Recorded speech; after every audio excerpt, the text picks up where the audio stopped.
नवंबर का महीना आया, कार सेल्स ऐसे फिसल गई जैसे पानी में फेंका हुआ पत्थर सीधा नीचे चला जाता है।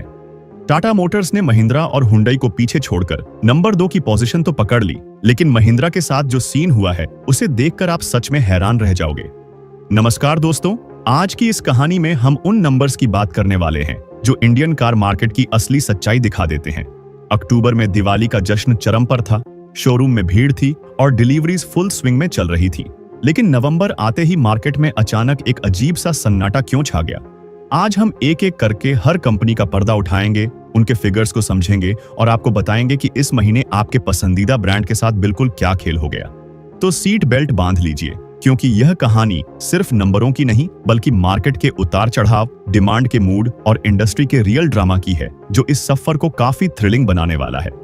कहानी की शुरुआत करते हैं। लिस्ट 13वें नंबर पर खड़ी है फ्रांस की कंपनी सिट्रोएन, और इनकी कहानी थोड़ी अलग और थोड़ी कंफ्यूजिंग लगती है।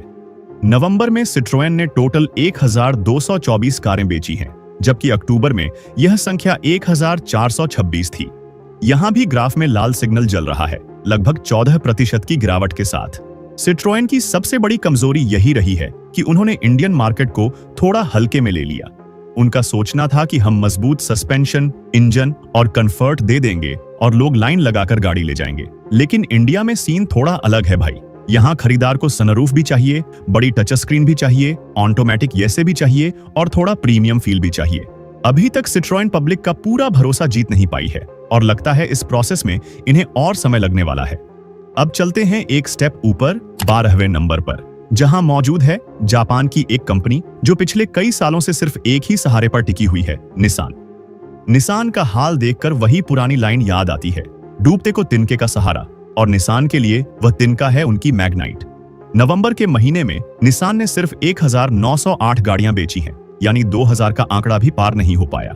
अक्टूबर में यह बिक्री 2615 यूनिट थी, मतलब सीधा सीधा लगभग 27% की भारी गिरावट, जो किसी भी ब्रांड के लिए एक बड़ा झटका होता है।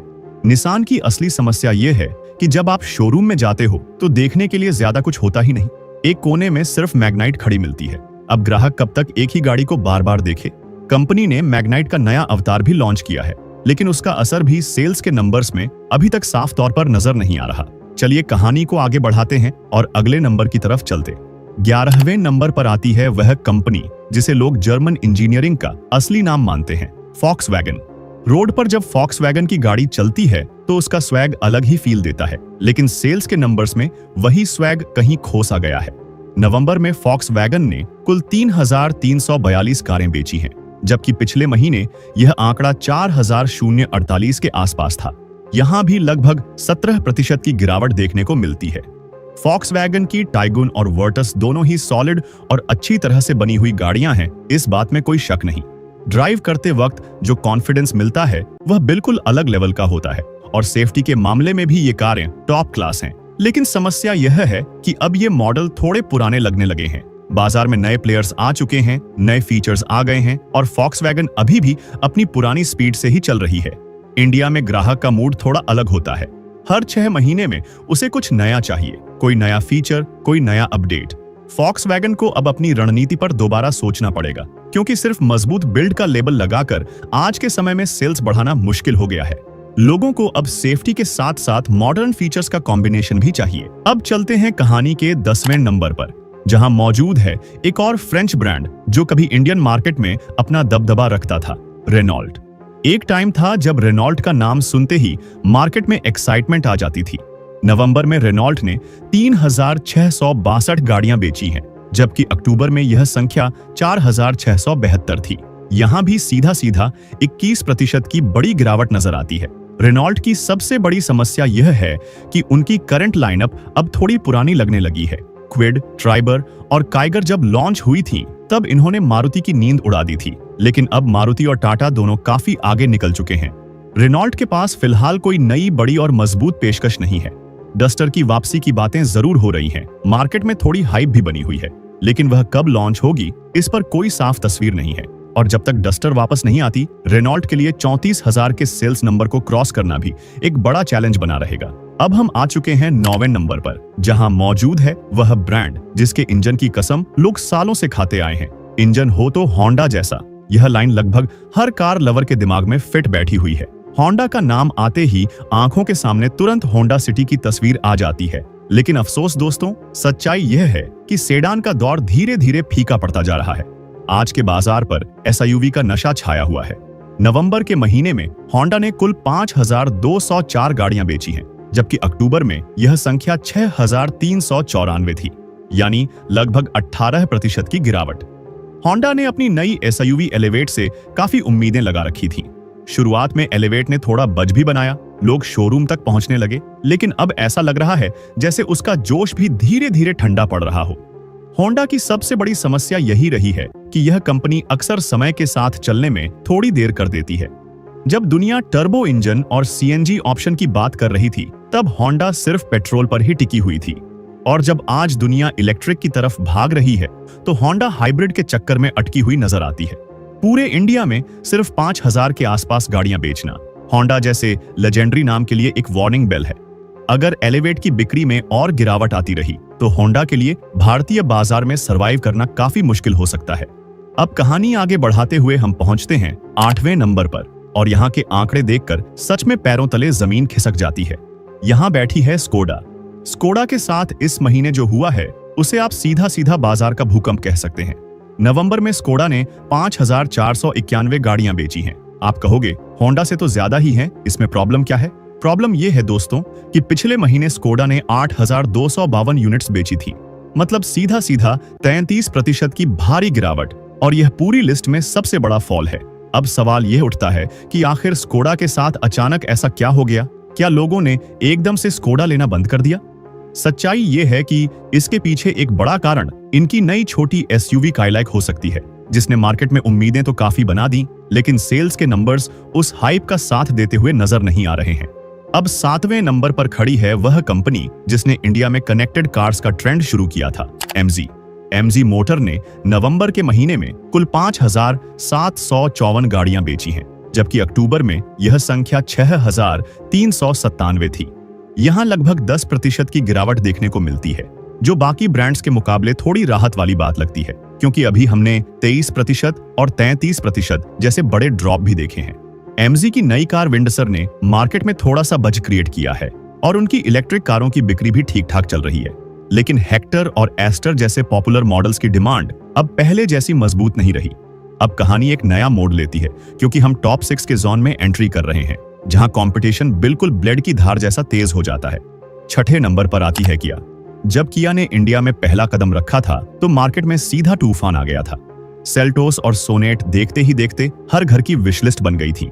लेकिन नवंबर का महीना किया के लिए भी थोड़ा ठंडा सा रहा। कंपनी ने इस महीने 25,489 गाड़ियां बेची हैं, जबकि अक्टूबर में यह आंकड़ा 29,556 था, यानी यहां भी लगभग 14% की गिरावट है। किया की कारें लुक्स के मामले में सबसे ज्यादा स्टाइलिश और आकर्षक मानी जाती हैं। फीचर्स की लिस्ट भी काफी लंबी होती है, फिर भी बिक्री में गिरावट क्यों आई? इसका सबसे बड़ा कारण है बढ़ता हुआ कंपटीशन। आज टाटा और महिंद्रा भी लगभग वही फीचर्स ऑफर कर रहे हैं, और साथ ही ज्यादा सॉलिड बिल्ड क्वालिटी के साथ। किया को अब सिर्फ लुक्स पर निर्भर रहने के बजाय सेफ्टी और मजबूती पर भी ज्यादा फोकस करना होगा। 25,000 का बिक्री नंबर्स छोटा नहीं है, लेकिन किया की क्षमता को देखा जाए तो यह संख्या इससे काफी ऊपर होनी चाहिए। 5वें नंबर पर आता है वह ब्रांड जिसके नाम पर लोग बिना सोचे समझे भरोसा कर लेते हैं, टोयोटा। लेकिन इस महीने टोयोटा के साथ जो हुआ है, वह सच में काफी बड़ा झटका माना जा रहा है। नवंबर में टोयोटा ने कुल 30,885 गाड़ियां बेची हैं, जबकि अक्टूबर में यह नंबर 40,257 था, मतलब सीधा सीधा लगभग 25% की भारी गिरावट। टोयोटा की गाड़ियों के लिए लोग 5 से 6 महीने तक वेटिंग में रहते हैं, फिर भी सेल्स में इतना बड़ा ड्रॉप कैसे आ गया? इसके पीछे एक वजह दिवाली का पोस्ट फेस्टिवल इफेक्ट भी हो सकता है, जहां ज्यादातर खरीदारी अक्टूबर में ही हो चुकी थी। अब दिल थाम कर बैठ जाइए दोस्तों, क्योंकि अब हम पहुंच गए हैं टॉप 4 में, जहां असली खेल बिगड़ने लगता है। अब चौथे नंबर पर फिसल कर आ गई है हुंडई। जी हाँ, आपने बिल्कुल सही सुना। हुंडई, जो पिछले कई सालों से नंबर 2 की कुर्सी पर लगभग परमानेंट बेस बनाकर बैठी थी, अब सीधा चौथे स्थान पर आ चुकी है। यह हुंडई के लिए किसी नाइटमेयर से कम नहीं है। नवंबर में हुंडई ने 50,340 गाड़ियां बेची हैं, जबकि अक्टूबर में यह संख्या 53,792 थी। यहां गिरावट सिर्फ 6% की है, जो आंकड़ों के हिसाब से ज्यादा शॉकिंग नहीं लगती। लेकिन असली दर्द बिक्री कम होने का नहीं बल्कि रैंक गिरने का है। टाटा और महिंद्रा ने इस बार हुंडई को पीछे छोड़ दिया है। हुंडई की क्रेटा आज भी अपने सेगमेंट की किंग बनी हुई है, लेकिन वेन्यू, i20 और एक्स्टर जैसे मॉडल अब उतना मजबूत परफॉर्मेंस नहीं दिखा पा रहे हैं। हुंडई के लिए यह समझना मुश्किल हो रहा होगा कि गलती कहां हो रही है, क्योंकि प्रोडक्ट अच्छा है, सर्विस नेटवर्क मजबूत है, फिर भी देसी ब्रांड्स का तड़का इस बार भारी पड़ गया है। चौथे स्थान पर आना हुंडई के लिए एक साफ क्लियर वार्निंग बेल चेतावनी की घंटी है। अब बारी आती है तीसरे नंबर की, जहां वह खिलाड़ी खड़ा है जिसने सबको सरप्राइज भी किया और खुद एक बड़ा झटका भी झेल लिया, महिंद्रा। नवंबर के महीने में महिंद्रा तीसरे स्थान पर रही और कंपनी ने कुल 56,336 गाड़ियां बेची हैं। यह आंकड़ा सुनने में काफी मजबूत लगता है, लेकिन जरा अक्टूबर के डेटा पर नजर डालिए। अक्टूबर में महिंद्रा ने 71,624 कारें बेची थीं, यानी सिर्फ एक महीने में लगभग 21% की भारी गिरावट। 15,000 से ज्यादा यूनिट्स कम बिक गईं। यह गैप काफी बड़ा है और स्वाभाविक रूप से सवाल खड़े करता है। महिंद्रा के पास स्कॉर्पियो एन, XUV 700 और नई थार रॉक्स जैसे सुपरहिट प्रोडक्ट्स हैं। कंपटीशन भी फुल है, फिर भी बिक्री इतनी तेजी से नीचे क्यों आई? क्या दिवाली के चक्कर में अक्टूबर में ही सारा स्टॉक निकाल दिया गया और नवंबर में डिलीवरी के लिए गाड़ियां ही कम पड़ गईं? या फिर लोगों ने अपनी बुकिंग्स कैंसिल करनी शुरू कर दी? वजह जो भी हो, महिंद्रा का दूसरे स्थान से फिसलकर तीसरे पर आना और इतनी बड़ी गिरावट देखना काफी शॉकिंग है। लेकिन एक बात जरूर माननी पड़ेगी, इतनी बड़ी गिरावट के बाद भी महिंद्रा हुंडई से आगे खड़ी है, जो साफ तौर पर कंपनी की बढ़ती हुई पावर और ब्रांड स्ट्रेंथ को दिखाता है। और अब भाइयों और बहनों, तालियों के साथ स्वागत कीजिए भारत की दूसरी सबसे बड़ी कार कंपनी का। दूसरे नंबर पर है टाटा मोटर्स। टाटा ने इस महीने सच में कमाल कर दिया है दोस्तों, क्योंकि उन्होंने महिंद्रा और हुंडई दोनों को पीछे छोड़ दिया है। नवंबर में टाटा मोटर्स ने कुल 57,436 गाड़ियां बेची हैं। हाँ, अक्टूबर के मुकाबले यहां भी लगभग 6% की गिरावट जरूर है, क्योंकि अक्टूबर में यह आंकड़ा 61,134 था। लेकिन गिरते हुए बाजार में भी टाटा ने अपनी पोजीशन मजबूत बनाए रखी है। टाटा की पंच, नेक्सॉन और अब नई कर्व ने पूरा गेम ही पलट दिया है और पंच तो पब्लिक की एब्सोल्यूट फेवरेट बन चुकी है। टाटा की सबसे बड़ी जीत यह है कि उन्होंने साबित कर दिया है कि एक भारतीय ब्रांड विदेशी कंपनियों को सीधे तौर पर चुनौती दे सकता है। सेफ्टी, डिजाइन और अब फीचर्स, टाटा ने हर फ्रंट पर काम किया है। नंबर 2 की पोजीशन पर पहुंचना टाटा के लिए एक मैसिव अचीवमेंट है और यह साफ संकेत देता है कि देश का भरोसा अब देसी लोहे पर और भी ज्यादा मजबूत होता जा रहा है। और अब कहानी के आखिरी मोड़ पर हम पहुंच चुके हैं, पहले नंबर पर। वह कंपनी जो सालों से बादशाह बनकर बैठी हुई है, मारुति सुजुकी। चाहे मार्केट में आंधी आए या तूफान, मारुति का सिंहासन हिलाना आसान नहीं होता। नवंबर के महीने में मारुति ने कुल 1,70,971 गाड़ियां बेची हैं। जी हां, 1,70,000 से ज्यादा। बाकी सारी कंपनियां मिलकर भी अक्सर इतना वॉल्यूम नहीं निकाल पाती जितना मारुति अकेली कर जाती है। अक्टूबर में यह संख्या 1,76,318 थी, यानी यहां सिर्फ लगभग 3% की छोटी सी गिरावट देखने को मिलती है। जब पूरे बाजार में हल्ला बोल और पैनिक का माहौल बना हुआ है, तब मारुति का सिर्फ 3% गिरना उसकी असली ताकत को दिखाता है। यही होती है असली बादशाहत। ऑल्टो से शुरू होकर ब्रेजा और अब ग्रैंड विटारा तक, मारुति की लगभग हर कार कंपनी के लिए पैसा छापने वाली मशीन बन चुकी है। लोग अक्सर कहते हैं कि मारुति की गाड़ियां हल्की होती हैं, लेकिन सेल्स के नंबर्स एक बिल्कुल अलग ही कहानी सुना रहे हैं। भारत का खरीदार आज भी अफोर्डेबल, अच्छी दिखने वाली और लो मेंटेनेंस गाड़ी को सबसे ज्यादा अहमियत देता है। मजबूत सर्विस नेटवर्क और बेस्ट इन क्लास माइलेज के दम पर मारुति आज भी अपने कॉम्पिटिटर्स से कई कदम आगे चल रही है। मारुति के सिर पर नंबर 1 का यह ताज आने वाले कई सालों तक कोई भी छीन पाना मुश्किल ही लगता है। तो दोस्तों, यह था नवंबर 2025 का पूरा कच्चा चिट्ठा। अगर आपने पूरी कहानी ध्यान से समझी हो तो एक बात बिल्कुल साफ है कि पूरा कार मार्केट नीचे की तरफ गया है। टाटा के लिए यह महीना खास रहा क्योंकि वह सीधा नंबर 2 की पोजीशन पर पहुंच गए हैं। महिंद्रा को बड़ा झटका लगा है, लेकिन फिर भी वह रेस से बाहर नहीं हुए हैं और अभी भी मजबूत स्टांस में खड़े नजर आते हैं। हुंडई के लिए स्थिति थोड़ी ज्यादा गंभीर हो गई है क्योंकि वह फिसलकर चौथे नंबर पर आ चुकी है। स्कोडा और निसान जैसे ब्रांड्स के लिए ये आंकड़े एक जोरदार चेतावनी की घंटी की तरह बज रहे हैं।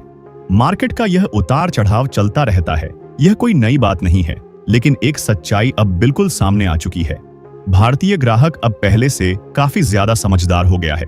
वह सिर्फ ब्रांड नेम पर नहीं जाता, उसे वैल्यू चाहिए और काम और दाम दोनों का सही बैलेंस चाहिए। अब सवाल यह है कि क्या अगले महीने यानी साल के आखिरी महीने दिसंबर में महिंद्रा एक मजबूत कमबैक कर पाएगी? क्या टाटा अपनी नंबर 2 की कुर्सी को बचाकर रख पाएगा? और क्या हुंडई अपनी इस हार का जवाब दे पाएगी? अपनी राय नीचे कमेंट्स में जरूर शेयर कीजिए। अगर आपको यह देसी स्टाइल का मार्केट एनालिसिस पसंद आया हो तो चैनल को सब्सक्राइब करना बिल्कुल मत भूलिएगा। मिलते हैं अगले वीडियो में, तब तक के लिए जय हिंद, जय भारत।